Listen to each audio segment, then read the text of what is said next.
Hey guys, welcome back. Today I wanted to do an updated flip of my February and March pages within my Hobonichi Weeks Mega. This is my main planner, my everyday carry, and March I got a little bit experimental with my pocket rings. I did a couple variations on that setup, including a flip, which I will link in the cards if I remember to do so. And to be honest though, as much as I love my pocket rings, I don't think I went more than 24 hours without picking this planner up, so it's just continued to be my everyday carry. I do have this in a VDS shop or Vanderspec Janet leather brown cover. This leather is a gorgeous color. It is, I don't want to say delicate, but it spots easily. It's going to show everything in my experience. So if you don't like that, it may not be the cover for you. I personally love leather that looks lived in, so still really liking this. I've got a bit of a Star Wars theme going on. You can see I'm like really into that right now, but this is in a clear cover from Hobonichi that I have trimmed down to fit into this planner on the back. And then I've got some vellum that has a design from Caffeine and Paper Co. that I printed and then just tucked in between the clear cover and the planner. I do have a coupon code for Caffeine and Paper Co., so I will leave that in the description box if you are curious. So this is a photo I printed on my Polaroid zip from a Patreon I subscribe to. It's a Lethean.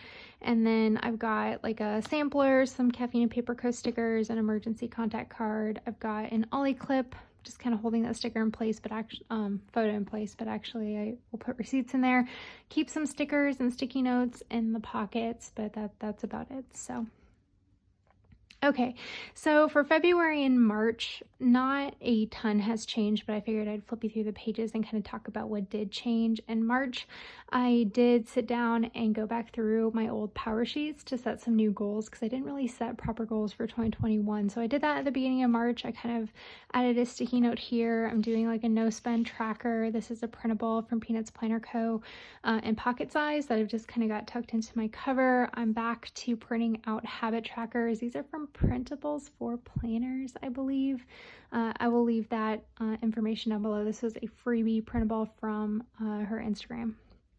I do use sticky notes here on this front page as my inbox still. That guy I drew myself. Still keeping track of my weight and measurements in this future log type spread. And this is February. So February doesn't look really any different than January did. I keep track of high level events and appointments. I do a habit tracker at the bottom. As you can see, habit trackers not looking great for February. The only thing I did differently in February is because I got into fountain pens. I'm actually keeping track of which pen and what ink I have in them every time I re-ink them, just out of curiosity, like how long do those last, that kind of thing. March, you'll see it looks much the same. Habit tracker, doing a lot better with my habits this month, but otherwise high level events, appointments, pulling in a couple stickers. I've got some from Caffeine and Paper Co., Randy.plans, and then this plaid one layered is from Sterling Ink, who I also PR for, so I'll leave that coupon code in the description box for you. I mentioned that I redid the power sheet, so I did make a note here to kind of where I have my version of my tending list. If you're familiar with the power sheets process, I will show you that here in a little bit what that looks like, but I have been adding some notes like that because I didn't want to integrate all of that directly onto my monthly. But love having my monthlies pre-planned and set up, and I do pre-plan in here, and I put future events directly into my monthlies, and if they get canceled I just cross them off, and that is very functional for me. So flipping to my weekly spreads, I do post these regularly on Instagram if you want to look at these any more in depth. But for February, I used them much the same as I did in January. I create a column using a pencil to split this into two. The left-hand side is for all-day events or appointments, time-specific to-dos. The right-hand side is for date-specific tasks and notes. I use this innermost column for some daily highlights, a running to-do list for the week, and then some sort of habit tracker at the bottom. I do reference the daily notes pages that correspond with this week, and I got that idea from Melanie from Addicted to Planning. I would say in February, I used a lot more stickers than I typically did. February, I found myself to be really bullet journal tempted. And when I sat down and kind of worked through why I felt tempted to do a bullet journal, I think it was mostly because I wanted to be a little bit more artistic, creative, doodly, things along that nature. So you'll see I kind of added a lot more personality to my weeks. Like this is something I drew last year myself in Procreate, and I just printed that off and made it a sticker. Really into Star Wars still. I drew that one myself, printed it off, made it into a sticker. Lots of the Coffee Monsters Co. and then of course Caffeine and Paper Co. and Sterling Ink, kind of my usual, and really liked how February felt within these pages. February is also the month that I got into fountain pens, and so there's a lot of smearing on these pages because I kind of tried like 3 or 4 different inks until I found one that really worked well for me, and that is the Atramentis Archive Ink. I will list that in the description box down below. That one works really well for me on the Hobonichi paper from a planning perspective. So moving into March, I did do a plan with me, like I mentioned earlier. So if you want to see kind of what this all looked like before the pen, I will leave that linked in the cards above if you didn't see that. But really the only difference from February to March is I moved my habit tracker to the top, and really it was just like an aesthetic choice. In the back of my mind, I was thinking like, oh, if I see my habit trackers, I'll do better with them if it was like the first thing on the page.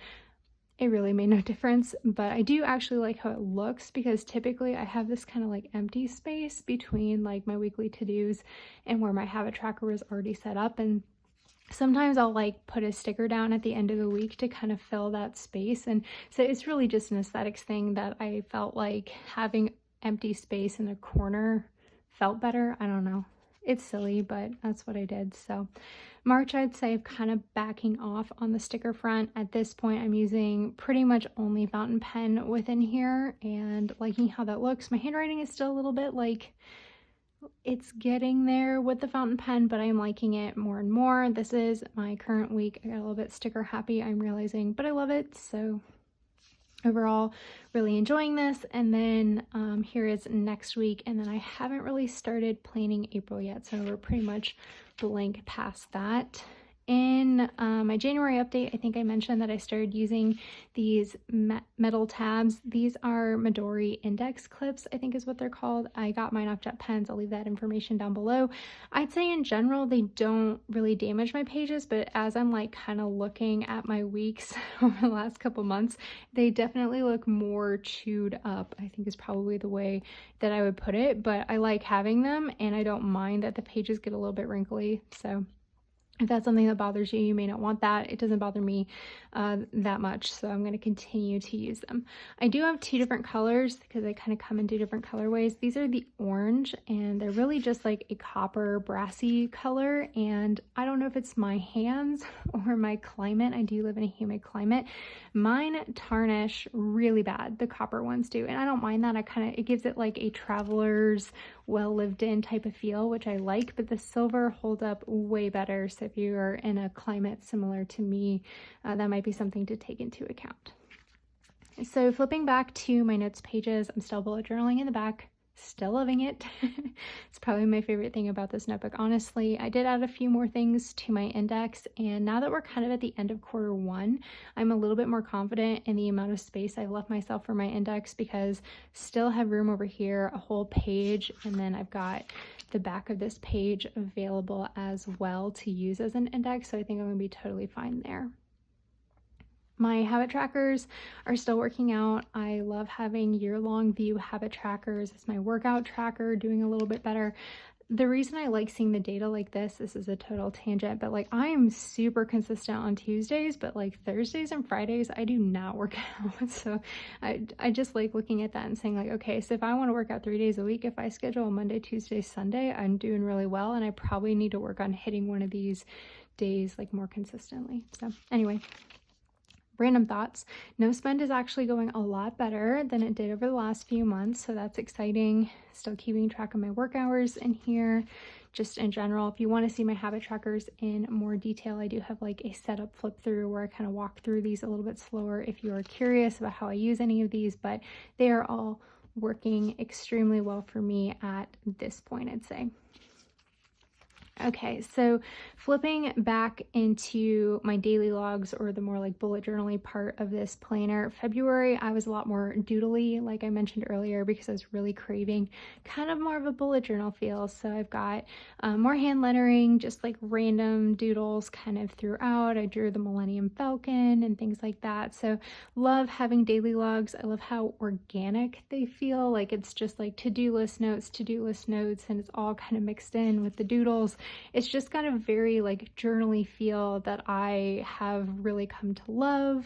I did a lot of notes on fountain pens this month, pulled in some washi, pulled in more stickers, set up a really ambitious 2-page spread for a run tracker. I doubt I will go for that many runs this year, but hey, it's a goal.